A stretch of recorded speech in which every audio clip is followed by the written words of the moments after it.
ফিরে আসছিলেন এবং তাদের ফেরার পথে হঠাৎ করে কোথাও থেকে একটি বাছুর চলে এলো। এই দুই বোন ভয়ভীত হয়ে গেলেন আর তাদের হাত থেকে সেই আটা পড়ে গেল, মাটিতে মিশে গেল। এবার এই পুরো ঘটনাক্রমে যদি কারোর বিন্দুমাত্র লাভ হয়ে থাকে, বিন্দুমাত্র আনন্দ পেয়ে থাকে, তাহলে সে কে? সেই ছোট বোন, যিনি মাঝে মাঝেই গমের দানা তুলছিলেন এবং খাচ্ছিলেন। কিছুটা হলেও উনি আনন্দ লাভ করেছিলেন। এবার এরকমই হলো আমাদের জীবনে ভক্তি এবং ভালোবাসা সংক্রান্ত বিষয়। মানুষ নিজের জীবনের দৈনিক কাজে এতটাই ব্যস্ত হয়ে পড়েন, প্রত্যেকদিন শুধু কাজ কাজ কাজ কাজ করতে থাকেন, আর তাতে ভক্তি এবং ভালোবাসার জন্য সময় বার করতেই পারেন না। দেখুন, জীবনে ভক্তি আর প্রেমের এই যে ছোট ছোট মুহূর্ত আছে, এগুলো যদি আপনি যাপন করতে পারেন তাহলে তাতেই আপনি তৃপ্তি লাভ করবেন। বাকি সবই আপনার ব্যর্থ বলেই মনে হবে। জীবনে যখনই আপনি কোনো কাজ করবেন, ঈশ্বরের প্রতি সমর্পিত হয়ে সেই কাজ করুন। আর যখনই সময় পাবেন, তাহলে সেই সময় নিজের আপনজনদের দিন। যাদের আপনি ভালোবাসেন তাদের প্রতি যত্নবান হন, তাদের শুভাকাঙ্ক্ষী হন। এই প্রেম আর ভক্তির ছোট ছোট মুহূর্তগুলো আপনার জীবনকে চরিতার্থ করে তুলবে। আসুন আমার সাথে ভালোবেসে বলুন, রাধা রাধা।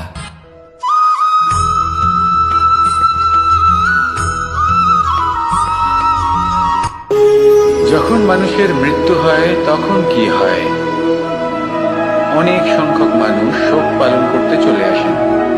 যে ব্যক্তি মৃত্যু লাভ করেছেন তার অনেক বস্তু থাকে যেগুলো তার প্রিয়, যেগুলো তিনি ব্যবহার করেছেন। তার শয্যা, তার বস্ত্র, তার আভূষণ সবকিছু তার থেকে বিচ্ছিন্ন করা হয় এবং খালি হাতে তাকে শ্মশানের উদ্দেশ্যে রওনা করা হয়। আমি আপনাকে এই প্রশ্ন করতে চাই, আপনি এই সংসারে কি অর্জন করেছেন? ধন সম্পত্তি, বস্ত্র, আভূষণ, এই সবকিছু যে আপনি অর্জন করেছেন, আপনার মৃত্যুর পরে তা আপনার থেকে দূর হয়ে যাবে। এর উত্তর হলো একটাই, আপনার কর্ম। শুধু সেটাই আছে যা একান্ত আপনার, আর শুধু সেটাই এই সংসার থেকে চলে যাওয়ার পরেও সংসারেই জীবিত থাকবে। যদি আপনি দুষ্কর্ম করেন, তাহলে এই সংসার আপনাকে একটি অনুচিত উদাহরণ হিসেবে মনে রাখবে যে এই ব্যক্তি খুব পাপী ছিল, অনুচিত কর্ম করতেন। যে পথে তিনি চলেছেন সেই পথে কারোর চলা উচিত নয়। সেখানেই যদি আপনি সৎকর্ম করেন, তাহলে সংসার চিরকাল এটাই বলবে যে খুব ভালো মানুষ ছিলেন, সবাইকে ভালোবাসতেন, সবাইকে সাহায্য করতেন, আমার খুব প্রিয় মানুষ ছিলেন। এটাই হলো শ্রেষ্ঠ কর্ম। সেই জন্য জীবনে শুধুমাত্র ধন সম্পত্তি, আভূষণ এই সব অর্জন করতে গিয়ে নিজের মনোনিবেশ করবেন না। শ্রেষ্ঠ কর্ম করুন। সংসার থেকে চলে যাওয়ার পরেও এই কর্মই এই সংসারে আপনাকে জীবিত রাখবে। আসুন আমার সাথে ভালোবেসে বলুন, রাধা রাধা।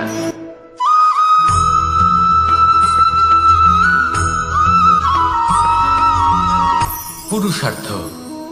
শাস্ত্রে 4 ধরনের পুরুষার্থের কথা বলা হয়েছে। প্রথম হলো ধর্ম। আপনি কি জানেন এই ধর্ম আসলে কি? আপনার কি মনে হয় ধর্ম আসলে কি? কোনো বিশেষ ঈশ্বরকে মানাই কি ধর্ম বলা হয়?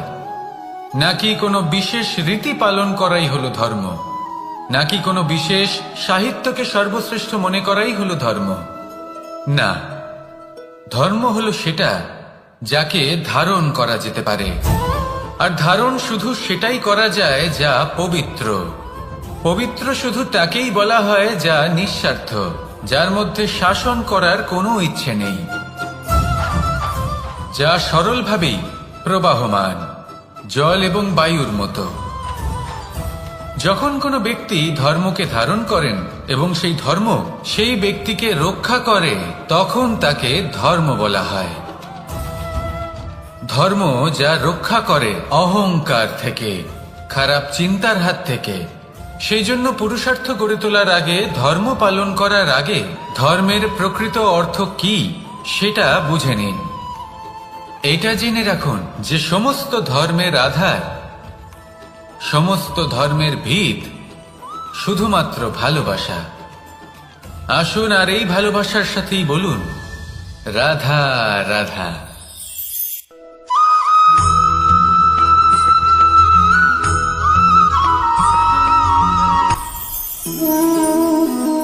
শক্তি এক অত্যন্ত বিচিত্র বস্তু, বা বলতে পারেন অনুভূতি। পিতা সবসময় চান যেন তিনি তার শক্তি পুত্রকে। আসুন আপনাকে সহজে বোঝাই। যদি আপনি সুপাত্র হন আর আপনাকে শক্তি দেওয়া হয়, তাহলে আপনি সেই শক্তির গুরুত্ব বুঝবেন, কোথায় সেই শক্তি প্রয়োগ করা উচিত সেটা বুঝবেন। আর এটা যেহেতু অর্জন করা শক্তি হবে, সেই শক্তির অপব্যবহার হবে না। কিন্তু যদি এই আপনি কুপাত্র হন আর যদি আপনাকে এই শক্তি দেওয়া হয়, তাহলে কি হবে? দেখতে গেলে এই শক্তি আপনি দান হিসেবে পেয়েছেন, তাই না আপনি এই শক্তির গুরুত্ব বুঝবেন আর না এর প্রয়োগ আপনি জানবেন। তার অপব্যবহার হওয়া সুনিশ্চিত। তাই যদি আপনি কোনো শক্তি অর্জন করতে চান, তাহলে আগে তার যোগ্য হয়ে উঠুন। পুত্র নয়, পাত্র হয়ে উঠুন। আর আমার সাথে ভালোবেসে বলুন রাধা রাধা।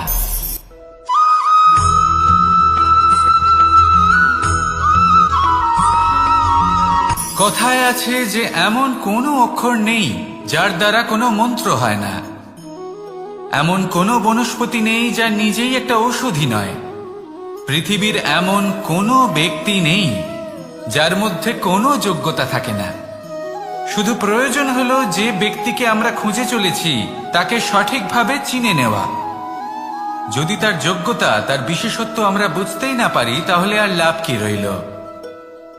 এই সংসারে এমন অনেক ব্যক্তি রয়েছেন যারা ছোট ছোট অসফলতার কারণে আপনাকে এটা বলে দেবে যে আপনি কোনো কাজের নন, আপনি হলেন মূর্খ, আপনি কিছুই করতে পারবেন না।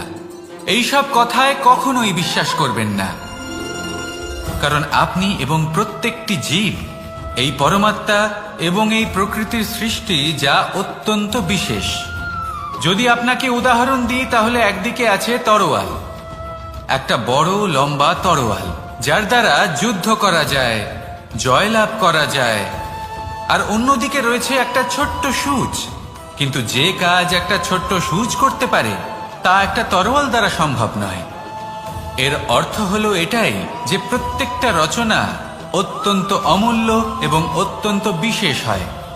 তাহলে বিশ্বাস রাখুন যে আপনি অত্যন্ত বিশেষ একজন।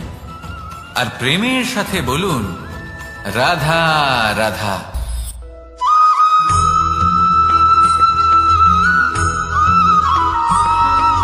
মানুষের একটি সমস্যা আছে যে মানুষ সাফল্যকে মাপতে থাকেন, লক্ষ্যপ্রাপ্তিকে মাপতে থাকেন এবং তার তুলনা করতে থাকেন যে ও এত কিছু পেল আর আমি পেলাম না, ওর কাছে এত কিছু আছে কিন্তু আমার কাছে নেই। এই তুলনা করার জন্য ওনারা দুঃখী হয়ে পড়েন, নিরাশ হয়ে পড়েন। তাই আমি একটা প্রশ্ন করছি যে এটা কি উচিত? এই সংসারে আপনি কি নিয়ে তুলনা করবেন, যেখানে সূর্যদেব চন্দ্রমা দুজনেই আছেন, দুজনেই হলেন বিশেষ, দুজনেই নিজ নিজ সময়ে উদিত হন। এদের মধ্যে একজন না থাকলে তাহলে আমাদের জীবন কঠিন হয়ে পড়বে। ঠিক সেইভাবেই আপনি যদি একটা বড় রেখা অঙ্কন করেন, তাহলে অন্য রেখাটি ছোট হয়ে পড়ে না, সে তেমনই থাকে যেমনটা সে ছিল। আপনার অস্তিত্ব কখনো ছোট বা বড় হতে পারে না। শুধু তুলনা করার জন্য আপনার এটা মনে হতে পারে। যদি আপনি যুদ্ধ করতে চান, আপনার তলোয়ারের প্রয়োজন পড়বে। যদি বস্ত্র তৈরি করতে চান, এত বড় তলোয়ার দিয়ে কিছুই হবে না, তখন প্রয়োজন পড়বে একটা ছোট্ট সূচের। তাই তুলনা করবেন না, না নিজেকে ছোট মনে করবেন, না অন্য কাউকে। সবার সাথে সহযোগিতা করুন, আর যদি তুলনা করতেই হয় নিজের সাথে করুন, যে কাল আমি কেমন ব্যক্তি ছিলাম, আজ কি তার থেকে শ্রেষ্ঠ হয়ে উঠতে পেরেছি। ভেবে দেখুন ভবিষ্যতে গিয়ে আপনি কতটা শ্রেষ্ঠ ব্যক্তি হতে পারেন। আসুন আমার সাথে ভালোবেসে বলুন রাধা রাধা।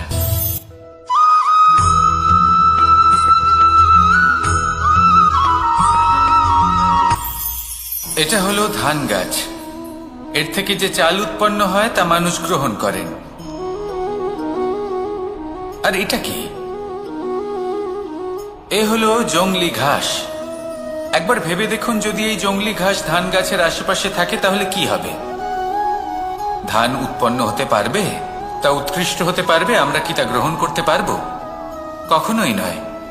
এই জংলি ঘাস ধানকে নষ্ট করে দেবে, কিন্তু নিজে জীবিত থাকবে। এটাই হলো আজকের শিক্ষা।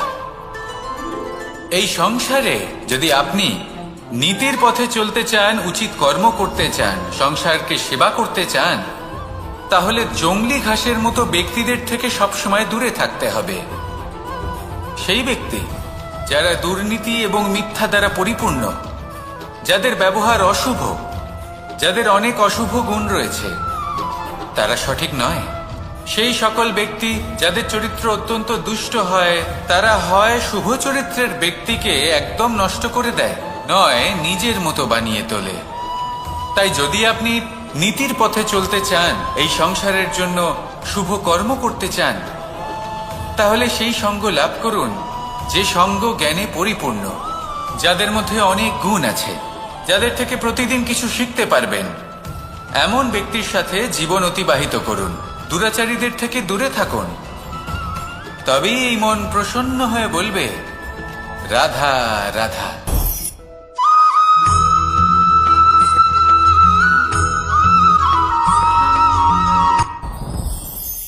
সাথী। সাথী এই শব্দটির ব্যাখ্যা কে কিভাবে করে? মিত্র, সখা, বন্ধু। কিন্তু অর্থ একটাই। তিনি যিনি আপনার সঙ্গী হন, আর তিনি যার সাথী আপনি হন। এবার সব থেকে বড় প্রশ্ন হলো এটাই যে তিনি কে হতে পারেন যাকে আপনি আপনার সাথী বলে মেনে নিতে পারেন, নিজের সখা, নিজের মিত্র, নিজের বন্ধু মেনে নিতে পারেন। আপনার সাথী হলেন তিনি যিনি দুঃখের সময় আপনার পাশে থাকবেন, আপনার হাত ধরে থাকবেন। আপনার সাথী হলেন তিনি যার হাত আপনি নিজের সুখের দিনে ধরে থাকবেন।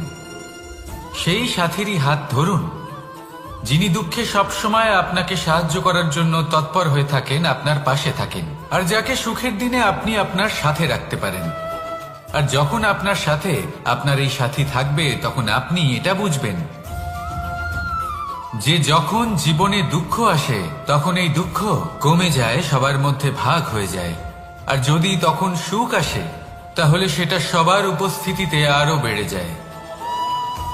এটাই হলো প্রেম, এটাই হলো ভালোবাসা, এটাই হলো সঙ্গ। যেমন সম্পর্ক আমার আর রাধার মাঝে। তাহলে আসুন আর আমার সাথে ভালোবেসে বলুন, রাধা রাধা।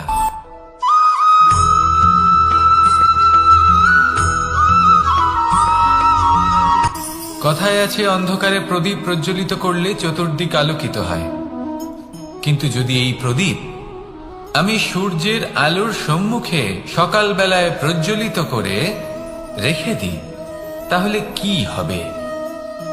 আপনি বলবেন যে এটা করে তো কোনো লাভই হলো না। সূর্যের প্রকাশের সামনে এই প্রদীপ আসলে কিছুই নয়। এবার এই চিন্তা ভাবনা প্রত্যেক দিন করতে হবে, আর একটা অমূল্য শিক্ষা পেতে হবে। মনে করুন যে আপনি মহাপুরুষের সামনে বসে আছেন, কোনো মহাজ্ঞানীর সামনে। তাহলে সেই ব্যক্তির সামনে নিজের জ্ঞানের প্রদীপ প্রজ্বলিত করবেন না,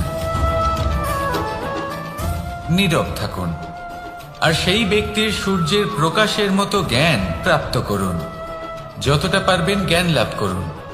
যদি এমন কোনো সময়, এমন কোনো স্থানে আপনি আছেন যেখানে চতুর্দিক অন্ধকার, কারোর কাছেই জ্ঞান নেই, সেখানে নিজের জ্ঞানের প্রদীপ প্রজ্বলিত করুন।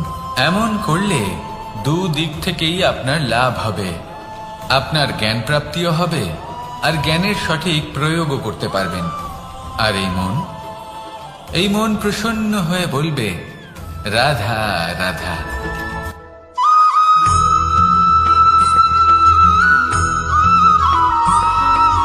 প্রত্যেক মানুষ নিজের জীবনে হীরক তথা হীরে এবং দর্পণ এই দুই দেখেছেন।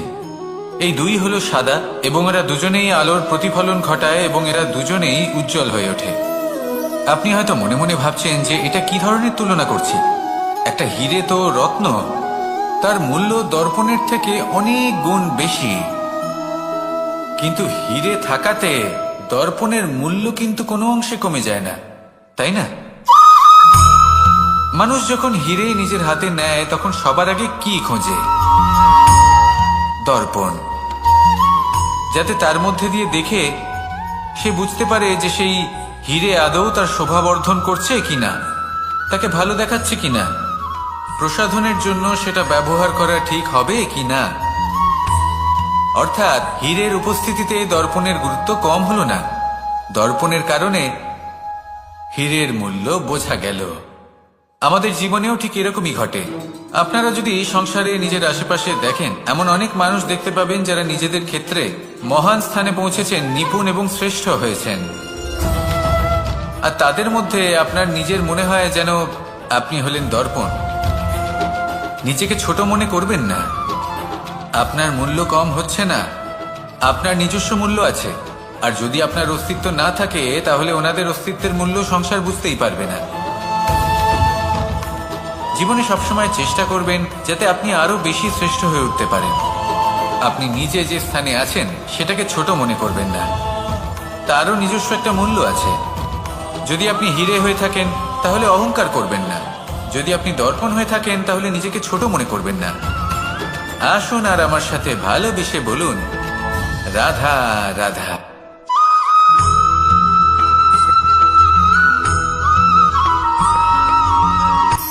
শক্তি, শক্তি অর্জন করা এতটা কঠিন নয় যতটা শক্তি লাভ করার পরে সেই শক্তি সামলানো কঠিন হয়। কারণ যেই মানুষ শক্তি লাভ করে তার মনে গর্ববোধ জন্মায়, জন্মায় অহংকার, জন্মায় জেদ।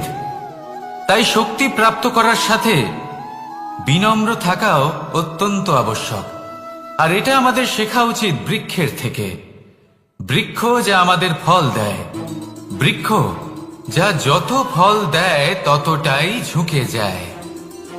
আমরা পাথর মারি ওই বৃক্ষের থেকে ফল প্রাপ্ত করার জন্য। সেই পাথরের মার সহ্য করেও বৃক্ষ আমাদের ফল দেয়। কোনো গর্ববোধ নেই, কোনো অহংকার বোধ নেই। আর সেই জন্য এই বৃক্ষের পুজো করা হয়। এটাই হলো মাহাত্ম্য শক্তির সাথে বিনম্রতার। যদি এই শক্তি সৃজন করে থাকে, সাহায্য করে থাকে, সম্বল হয়ে থাকে, তবেই সেই শক্তি উপযুক্ত। আর নয়তো সেই শক্তি একদিন আপনাকে আসক্ত অবশ্যই করবে। তাহলে শক্তি অবশ্যই অর্জন করুন, কিন্তু তার সাথে সেই শক্তি সামলানোর মতো বিবেকও আপনাকে অবশ্যই জাগ্রত করতে হবে। তাহলে আসুন আমার সাথে ভালোবেসে বলুন, রাধা রাধা।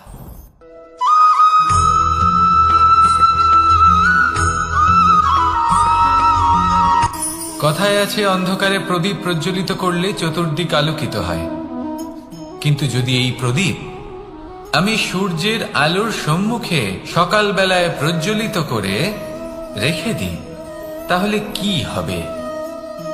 আপনি বলবেন যে এটা করে তো কোনো লাভই হলো না। সূর্যের প্রকাশের সামনে এই প্রদীপ আসলে কিছুই নয়।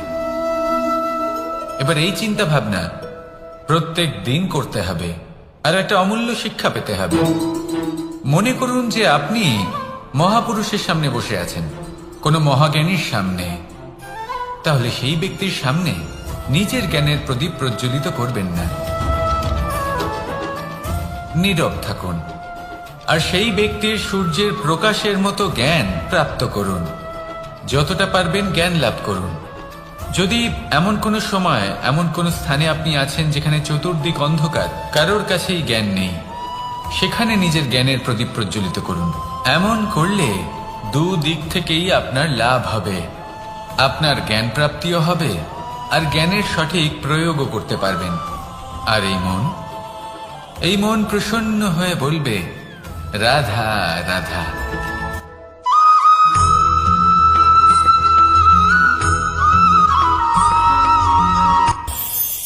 এই সংসারে আমরা প্রকাশ কোথা থেকে পাই? এর উত্তর বড়ই সরল। ভোরে যখন সূর্যোদয় হয় তখন প্রকাশের কিরণ আমাদের ঘরে এসে পৌঁছয়। এইভাবেই আমরা প্রকাশ লাভ করি। এবার এই প্রকাশের আলোতেই আমরা সারাদিনের কাজ সম্পন্ন করি। সন্ধে হয়ে যায়, সূর্যাস্তও হয়ে যায়। আর আমাদের ঘর যাতে অন্ধকার না হয় তার জন্য আমরা একটা প্রদীপ প্রজ্বলিত করি। এটাই ঘটে আমাদের জীবনেও। এবার প্রবাহমান আয়ুর সাথে আমরা আমাদের অন্তরে যদি একটা প্রদীপ প্রজ্বলিত করে নিই, তাহলে বিষয়টাই অন্যরকম হবে। এবার আপনি বলবেন কোন প্রকাশের কথা বলছি যে আমাদের অন্তরে জাগ্রত করা সম্ভব? আমাদের আত্মার মাঝে প্রেমের প্রকাশ জাগ্রত করার কথা বলছি। কারণ আমাদের এই জীবন এও হলো দিনের আলোর মতো। আজ প্রকাশ আছে, কিন্তু কোনোদিন অবশ্যই অস্ত হবে। কিন্তু অস্ত হবার আগে যদি আমরা আমাদের আত্মার মাঝে প্রেমের এই প্রকাশ উজ্জ্বলিত করে নিই, তাহলে আমাদের সন্ধ্যাকালও আমরা আনন্দে এবং প্রেমে যাপন করব। তাহলে আসুন আর আমার সাথে ভালোবেসে বলুন, রাধা রাধা।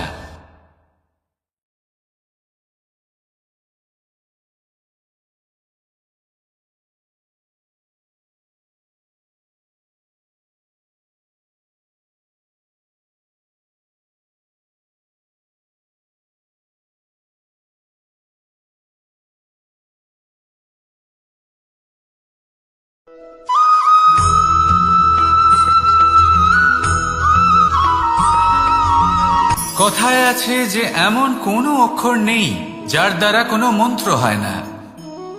এমন কোনো বনস্পতি নেই যা নিজেই একটা ঔষধি নয়। পৃথিবীর এমন কোনো ব্যক্তি নেই যার মধ্যে কোনো যোগ্যতা থাকে না। শুধু প্রয়োজন হলো যে ব্যক্তিকে আমরা খুঁজে চলেছি তাকে সঠিকভাবে চিনে নেওয়া। যদি তার যোগ্যতা, তার বিশেষত্ব আমরা বুঝতেই না পারি, তাহলে আর লাভ কি রইল? এই সংসারে এমন অনেক ব্যক্তি রয়েছেন যারা ছোট ছোট অসফলতার কারণে আপনাকে এটা বলে দেবে যে আপনি কোনো কাজের নন, আপনি হলেন মূর্খ, আপনি কিছুই করতে পারবেন না। এইসব কথায় কখনোই বিশ্বাস করবেন না। কারণ আপনি এবং প্রত্যেকটি জীব এই পরমাত্মা এবং এই প্রকৃতির সৃষ্টি, যা অত্যন্ত বিশেষ। যদি আপনাকে উদাহরণ দিই, তাহলে একদিকে আছে তরোয়াল, একটা বড় লম্বা তরোয়াল যার দ্বারা যুদ্ধ করা যায়, জয়লাভ করা যায়। আর অন্যদিকে রয়েছে একটা ছোট্ট সূচ। কিন্তু যে কাজ একটা ছোট্ট সূচ করতে পারে তা একটা তরোয়াল দ্বারা সম্ভব নয়। এর অর্থ হলো এটাই যে প্রত্যেকটা রচনা অত্যন্ত অমূল্য এবং অত্যন্ত বিশেষ হয়। তাহলে বিশ্বাস রাখুন যে আপনি অত্যন্ত বিশেষ একজন। আর প্রেমের সাথে বলুন, রাধা রাধা।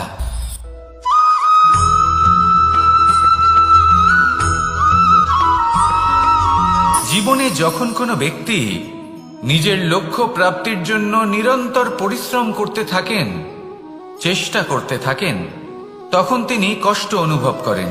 কখনো শারীরিক কষ্ট, কখনো মানসিক কষ্ট। এবার উনি এটা ভাবতে থাকেন যে আমি কি উচিত করছি নাকি অনুচিত করছি। কারণ অন্যদিকে এমন একজন ব্যক্তিও আছেন যিনি একদমই পরিশ্রম, চেষ্টা করছেন না। তিনি মদিরা পান করেন, বিলাসিতায় জীবন কাটান, অলস প্রকৃতির হয়ে ওঠেন, নিদ্রাতে বিলীন হয়ে থাকেন আর ভাবেন যে তিনি সুখ লাভ করছেন। কিন্তু এরকম কেন হয়? কারণ যখন আমরা সৎ পথে থাকি, উচিত পথে চলি, লক্ষ্য প্রাপ্ত করার জন্য চেষ্টা করতে থাকি, তখন আমাদের ভেতরে থাকা নেতিবাচক শক্তি এবং পাপ এই দেহকে ত্যাগ করে দেয়। আর এই অনুভূতিটাই আমাদের দুঃখের অনুভূতি দেয়, কষ্ট দেয়। এবার সেখানে যদি আমরা কুপথে চলি, অনুচিত পথে চলতে থাকি, তাহলে আমাদের ভেতরে থাকা পুণ্য এবং ধনাত্মক শক্তি আমাদের দেহ ত্যাগ করে দেয়। আর এই অনুভূতির কারণেই আমরা সুখ অনুভব করি। কিন্তু কখনো ভাববেন যে এই সুখ বেশি সময় পর্যন্ত থাকে না। সেই জন্য সবসময় মনে রাখবেন, যদি আপনি জানেন যে এটাই আপনার লক্ষ্য, এটাই উচিত পথ, শুভ পথ, তাতে নিরন্তরভাবে এগিয়ে যেতে চেষ্টা করতে থাকুন। এই কষ্ট আপনাকে সুখের পরাকাষ্ঠায় কখন পৌঁছে দেবে তা আপনি জানতেই পারবেন না। আসুন আমার সাথে ভালোবেসে বলুন, রাধা রাধা।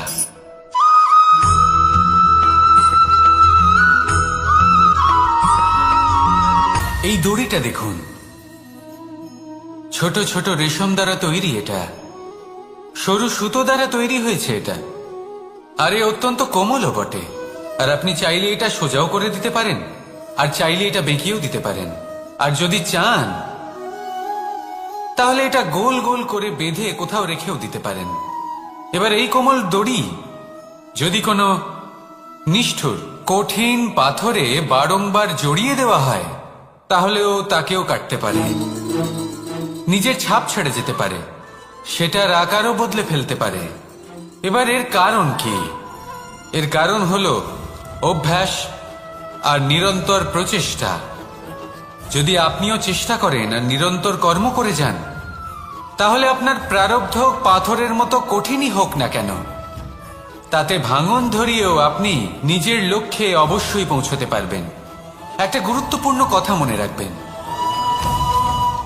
সুকর্মের অভ্যাস আর নিরন্তর প্রয়াস, এই হলো সাফল্যের মন্ত্র।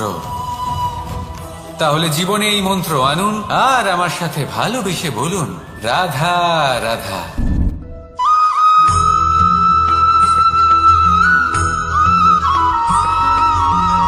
এই সংসারে কোনো বস্তু হোক বা ব্যক্তি হোক, তার একার গুরুত্ব কিন্তু খুব বেশি নয়। একটা উদাহরণ হিসেবে বৃষ্টির ফোঁটাকে ভেবে দেখুন। যদি একটি বৃষ্টির ফোঁটা হয় তাহলে তার খুব বেশি গুরুত্ব থাকে না, কিন্তু যখন সহস্র বৃষ্টির ফোঁটা মেঘের মধ্যে দিয়ে ঝরে পড়ে, তখন সেটা বর্ষার রূপ ধারণ করে। সেই বর্ষা যা এই প্রকৃতিকে শান্ত করে। সেইভাবেই পাথরের ছোট টুকরো, তার খুব বেশি গুরুত্ব থাকে না, কিন্তু যখন অসংখ্য পাথরের টুকরো একত্রিত হয় তখন তা পর্বতের আকার ধারণ করে।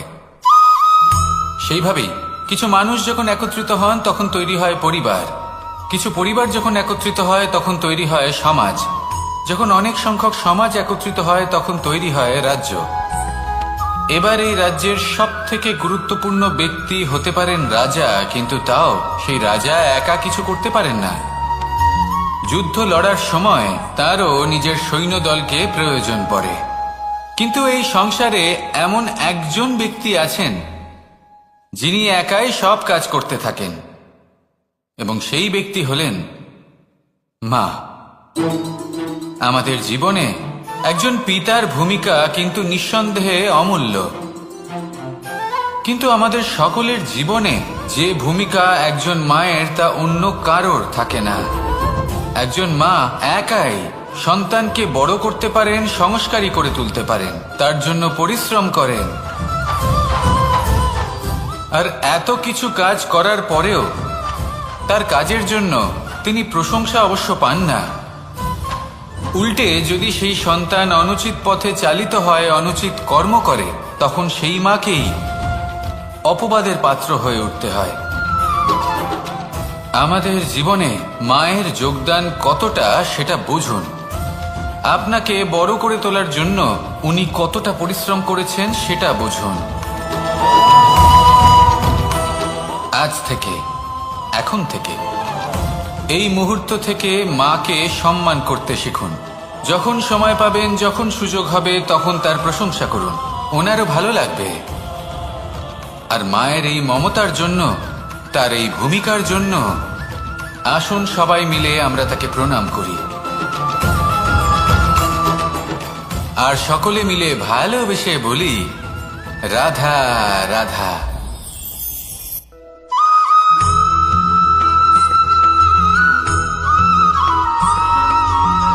আপনি কখনো কোনো বাজকে নিজের বাসা বানাতে দেখেছেন?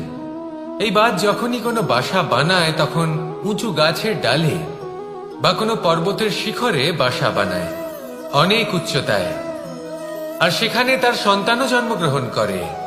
যখন এই সন্তানেরা জন্মায় তখন এই বাজ খুবই ভালোবেসে এবং খুব সাবধানে এদের পালন পোষণ করে, নিজের ঠোঁট দিয়ে তাদের ঠোঁটে খাবার পরিবেশন করে।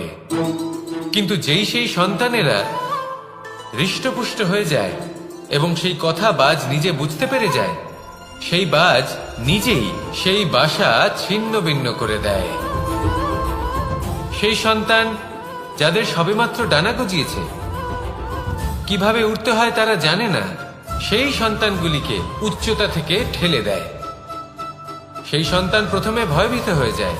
তারা সামনে মৃত্যুকে দেখতে পেয়ে ভয়ের কারণে তাদের ডানা ঝাপটাতে থাকে, আর সেই প্রক্রিয়াতে সেই সন্তানগুলি উড়তে শুরু করে দেয়।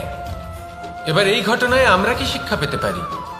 এটাই, যদি আপনি মাতা পিতা হন তাহলে নিজের সন্তানকে অবশ্যই স্নেহ করুন, কিন্তু তাদেরকে নিজের আঁচলের তলায় বেঁধে রাখবেন না। যদি আপনি চান আপনার সন্তান জীবনে উন্নতি করুক, তাহলে নিজের মুঠো থেকে তাদের স্বতন্ত্র করে দিন। এই সংসারে সংঘর্ষ করতে দিন। সেই সন্তান নিজেই বুঝতে পারবে যে জন্মের সময় পাওয়া ডানা কি করে ব্যবহার করতে হয়। আর আপনার চোখের সামনে আপনার সন্তান এই আকাশে উড়তে থাকবে। তাহলে আসুন আমার সাথে ভালোবেসে বলুন, রাধা রাধা।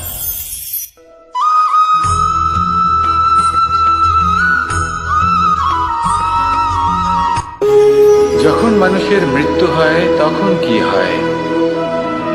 অনেক সংখ্যক মানুষ শোক পালন করতে চলে আসেন। যে ব্যক্তি মৃত্যু লাভ করেছেন তার অনেক বস্তু থাকে যেগুলো তার প্রিয়, যেগুলো তিনি ব্যবহার করেছেন। তার শয্যা, তার বস্ত্র, তার আভূষণ সবকিছু তার থেকে বিচ্ছিন্ন করা হয় এবং খালি হাতে তাকে শ্মশানের উদ্দেশ্যে রওনা করা হয়। আমি আপনাকে এই প্রশ্ন করতে চাই, আপনি এই সংসারে কি অর্জন করেছেন? ধন সম্পত্তি, বস্ত্র, আভূষণ, এই সবকিছু যে আপনি অর্জন করেছেন, আপনার মৃত্যুর পরে তা আপনার থেকে দূর হয়ে যাবে।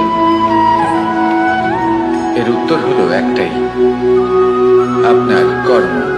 শুধু সেটাই আছে যা একান্ত আপনার, আর শুধু সেটাই এই সংসার থেকে চলে যাওয়ার পরেও সংসারেই জীবিত থাকবে। যদি আপনি দুষ্কর্ম করেন তাহলে এই সংসার আপনাকে একটি অনুচিত উদাহরণ হিসেবে মনে রাখবে যে এই ব্যক্তি খুব পাপী ছিল, অনুচিত কর্ম করতেন। যে পথে তিনি চলেছেন সেই পথে কারোর চলা উচিত নয়। সেখানেই যদি আপনি সৎকর্ম করেন তাহলে সংসার চিরকাল এটাই বলবে যে খুব ভালো মানুষ ছিলেন, সবাইকে ভালোবাসতেন, সবাইকে সাহায্য করতেন, আমার খুব প্রিয় মানুষ ছিলেন। এটাই হলো শ্রেষ্ঠ কর্ম। সেই জন্য জীবনে শুধুমাত্র ধন সম্পত্তি, আভূষণ এই সব অর্জন করতে গিয়ে নিজের মনোনিবেশ করবেন না। শ্রেষ্ঠ কর্ম করুন।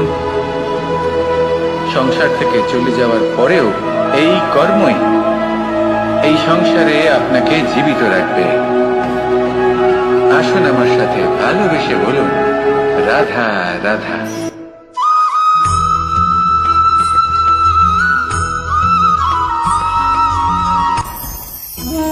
ভোজন। এবার ভোজন সংগ্রহ করার জন্য মানুষ কি না করেন, সব সময় চেষ্টা করতে থাকেন। ফসল উৎপাদনের জন্য অনেক পরিশ্রম করতে থাকেন, কিন্তু অনেক সময় অনেক পরিশ্রম করার পরেও ফসল ভালো উৎপাদন হয় না। এর কারণ কি?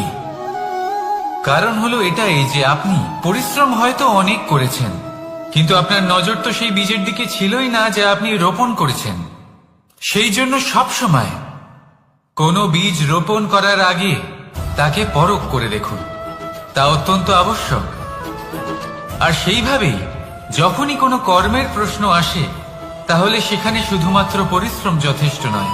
সেই কাজের প্রতি আপনার কর্তব্য কি, আপনার উদ্দেশ্য কি, সেটা জানা হলো অত্যন্ত গুরুত্বপূর্ণ। তাই কর্ম করুন, কিন্তু সেই কর্মের প্রতি আপনার যা উদ্দেশ্য তার মাহাত্ম্য বুঝতে চেষ্টা করুন। তাহলে আসুন আমার সাথে ভালোবেসে বলুন, রাধা রাধা।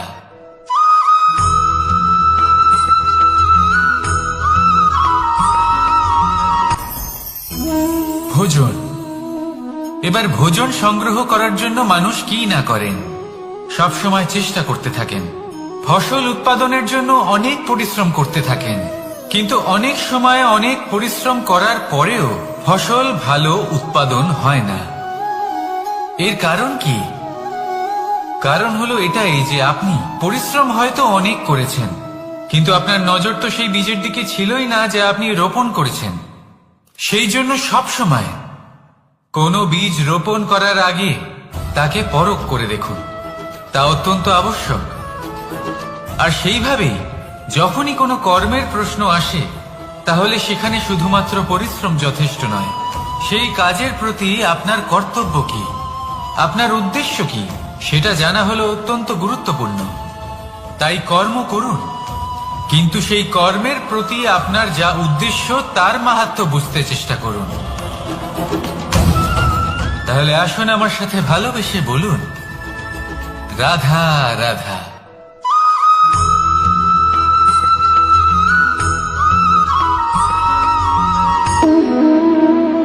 সম্পর্ক হলো আমাদের জীবনের একটি আধার। কিছু সম্পর্ক এমন যা আমরা জন্মসূত্রে লাভ করি, যেমন পরিবার, মা বাবা। কিছু সম্পর্ক আছে যে আমরা জীবনে অর্জন করে থাকি, তা সে প্রেমের হোক, স্নেহের হোক বা বন্ধুত্বের। এই সকল সম্পর্ক লাভ করার বা গড়ে তোলার 5টি ধাপ রয়েছে। প্রথম ধাপ, কোনো ব্যক্তির সাথে আলাপ হওয়া, তার সাথে কথা বলা বা তাকে দেখা। দ্বিতীয় ধাপ, সে ব্যক্তিকে আমাদের ভালো লাগা। তৃতীয় ধাপ, আমাদের এটা চাইতে শুরু করা যে জীবনে এই ব্যক্তি যেন আমাদের বন্ধু হন, আমাদের জীবনে থাকে, বা আমাদের কাউকে ভালোবেসে ফেলা। আর এটা আমাদের ভাবা বা চাওয়া যে সেই ব্যক্তি যেন আজীবন আমার সাথে থাকেন, আমার জীবনে আমার সাথী হয়ে।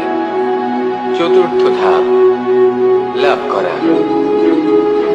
এবার এই ধাপটি অনেক মানুষের পক্ষেই খুবই সরল হয়, বড়ই সরলভাবে নিজেদের সঙ্গীকে লাভ করে থাকে।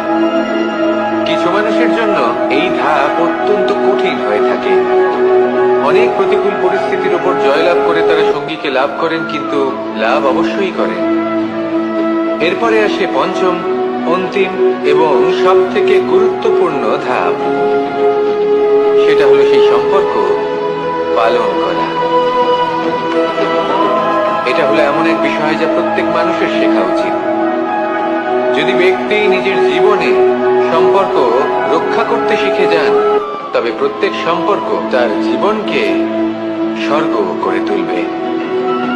আসুন আর আমার সাথে ভালোবেসে বলুন, রাধা রাধা।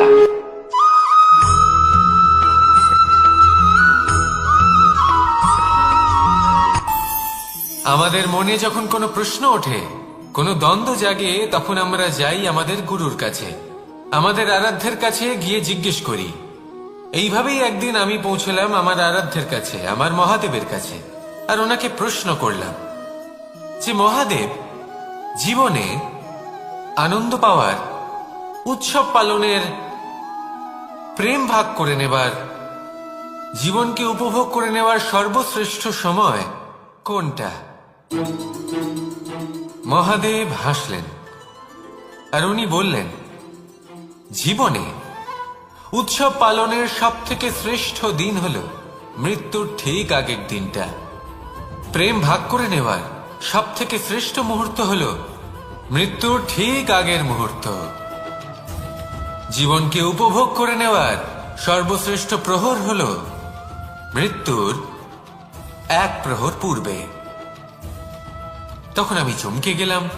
আমি বললাম, কিন্তু মহাদেব, মৃত্যু তো অনিশ্চিত, আমরা জানিও না কবে আমাদের মৃত্যু হবে। মহাদেব আবার হাসলেন।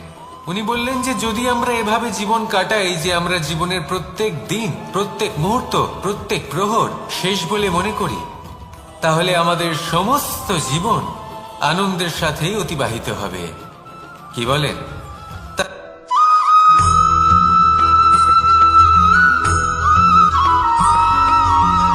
এই সংসারে কোনো বস্তু হোক বা ব্যক্তি হোক, তার একার গুরুত্ব কিন্তু খুব বেশি নয়। একটা উদাহরণ হিসেবে বৃষ্টির ফোঁটাকে ভেবে দেখুন। যদি একটি বৃষ্টির ফোঁটা হয় তাহলে তার খুব বেশি গুরুত্ব থাকে না, কিন্তু যখন সহস্র বৃষ্টির ফোঁটা মেঘের মধ্যে দিয়ে ঝরে পড়ে, তখন সেটা বর্ষার রূপ ধারণ করে। সেই বর্ষা যা এই প্রকৃতিকে শান্ত করে। সেইভাবেই পাথরের ছোট টুকরো, তার খুব বেশি গুরুত্ব থাকে না, কিন্তু যখন অসংখ্য পাথরের টুকরো একত্রিত হয় তখন তা পর্বতের আকার ধারণ করে। সেইভাবেই কিছু মানুষ যখন একত্রিত হন তখন তৈরি হয় পরিবার, কিছু পরিবার যখন একত্রিত হয় তখন তৈরি হয় সমাজ, যখন অনেক সংখ্যক সমাজ একত্রিত হয় তখন তৈরি হয় রাজ্য। এবার এই রাজ্যের সব থেকে গুরুত্বপূর্ণ ব্যক্তি হতে পারেন রাজা, কিন্তু তাও সেই রাজা একা কিছু করতে পারেন না। যুদ্ধ লড়ার সময় তারও নিজের সৈন্যদলকে প্রয়োজন পড়ে।